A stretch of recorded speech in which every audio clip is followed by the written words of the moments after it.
Assalamualaikum warahmatullahi wabarakatuh.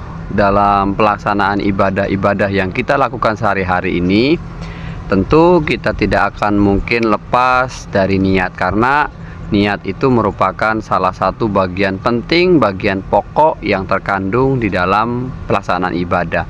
Mau itu sholat, mau itu puasa, mau itu zakat, mau itu haji umroh, itu pasti ada kaitannya dengan niat, ada keterkaitannya dengan niat. Beda halnya dengan muamalah. Kalau muamalah akadnya bilisan, tanpa niat pun bisa jadi. Tapi kalau untuk ibadah, aturan yang paling mengikatnya adalah niat. Bagaimana niat seseorang itu dalam pelaksanaan ibadah itu akan mempengaruhi keabsahan ibadahnya. Nah, tetapi yang akan saya bahas hari ini adalah ada pembagian ibadah atau bermacam-macam bentuk ibadah yang dimana di situ itu akan terbagi menjadi 4 kelompok ibadah yang ketika orang si pelaku ini melakukan pembatalan niat atau memutuskan niat ibadahnya, ada yang batal, ada yang tidak, ada yang menurut pendapat yang sahih batal, ada yang menurut pendapat yang sahih tidak batal sama sekali. Oke, saya bahas ya, dalam kitab Nihayatul Zen itu dirangkum menjadi empat kategori tentang keabsahan ibadah apabila niat dalam ibadah tersebut itu diputus. Maksudnya diputus itu bagaimana? Saya gambarkan. Kalau kita sholat, ini kan kita awali dengan niat dalam hati ya. Misalkan saya berniat untuk melaksanakan sholat zuhur 4 rakaat dan seterusnya. Itu selama saya sholat, niat itu harus istimror. Artinya tidak ada di tengah-tengah sholat itu muncul hati ataupun perasaan ingin keluar ataupun mutus dari sholatnya. Kalau ada perasaan yang demikian dalam hati kita muncul, saya mau keluar saja dari sholat saya, atau saya putuskan niat sholat saya, itu secara otomatis langsung batal. Tuh, jadi niat itu sifatnya istimror, harus terus menerus sampai ibadahnya selesai dilakukan.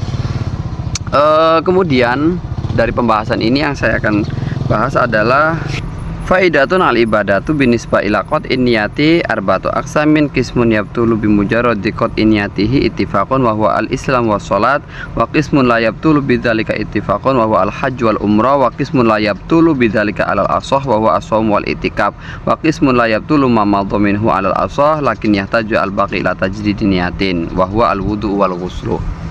Jadi begini teman-teman, bahwa dalam klasifikasi ibadah tadi ada ibadah yang memang secara otomatis ibadah tersebut batal tatkala seseorang memutuskan niat ibadahnya di tengah-tengah melaksanakan ibadah tersebut. Contoh, ketika melaksanakan sholat itu di tengah-tengah, ya awalnya kan niat dulu, setelah itu di tengah-tengah dia memutuskan ingin memutuskan diri dari sholatnya. Saya putuskan atau saya keluar dari sholat saya, itu otomatis, atau saya keluar dari sholat saya memutuskan niat sholat saya, itu secara otomatis sholatnya batal.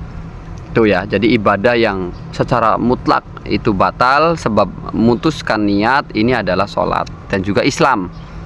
Ya, sebenarnya Islam bukan tidak masuk dalam kategori ibadah, cuman dikategorikan, dimasukkan, dikelompokkan ke sini, nggak apa-apa. Jadi Islam juga sama. Orang seketika dalam hatinya menyatakan diri keluar diri daripada Islam tanpa ada pengucapan dari lisan pun itu sudah dianggap keluar. Maka bagaimana? Ya syahadat lagi kalau mau masuk Islam. Begitu ya. Islam itu dengan sendirinya akan putus apabila dalam hatinya ada niat ingin memutuskan Islam. Kemudian yang kedua, ada ibadah yang tidak ngefek ataupun tidak berpengaruh, mau itu memutuskan atau tidak di dalam hatinya, ketika sudah nyemplung masuk dalam kegiatan ibadah tersebut, maka niat memutuskan ibadahnya tidak berlaku. Dalam arti ibadahnya tetap lanjut, ya, tetap jalan. Contohnya sebagaimana pada ibadah haji dan umroh. Haji dan umroh, misalkan teman-teman sudah ihram, sudah niat, di tengah perjalanan ya entah sedang tawaf atau bagaimana, terus tiba-tiba muncul niat, perasaan pengen memutuskan hajinya, pengen membatalkan hajinya, itu nggak bisa, tetap harus lanjut sampai selesai. Tidak batal secara otomatis ya, maksudnya dengan memutuskan niat, saya berniat keluar dari ibadah haji, saya berniat keluar dari ibadah umroh, itu tidak masuk atau tidak berlaku. Tetap ibadah haji dan umrohnya tetap sah, artinya tetap masih bisa dilanjut, tidak perlu mengulang lagi dari awal. Kemudian ada ibadah yang masih dalam perselisihan kalau memutuskan niat, tapi menurut pendapat yang lebih sahih ini mengatakan tetap batal. Ibadah apa? Yaitu puasa dan iktikaf. Ketika seseorang niat berpuasa di malam hari, di pertengahan siang, sekitar jam 1 jam 2, saya berniat ingin memutuskan puasa saya. Tapi saya belum makan, belum minum, hanya niat dalam hati saja. Saya batalkanlah puasanya, atau saya putuskan niat puasanya, atau saya berniat keluar dari puasa. Ini nggak berlaku menurut qaul yang sahih. Tetap puasanya sah selama dia tidak melakukan hal-hal yang membatalkan seperti makan, minum, dan seterusnya. Kemudian yang terakhir, ibadah yang tidak batal dengan memutuskan niat, tetapi membutuhkan niat yang baru. Contohnya apa? Contohnya wudhu dan mandi besar, mandi jinabah. Kalau seandainya seseorang telah berniat berwudu saat membasuh muka, kan wajib berniat dalam hati. Misalkan nawaitul wudu'a lirafil hadas, saya berniat berwudu untuk menghilangkan hadas. Nah, seketika dia berwudu, sudah membasuh wajah, sudah niat ya di awal, saat hendak mengusap kepala, dia sempat-sempatnya niat ingin memutuskan wudunya atau ingin keluar dari wudunya. Ini yang sudah dibasuh, yaitu wajah dan tangan, ini nggak masalah, no problem.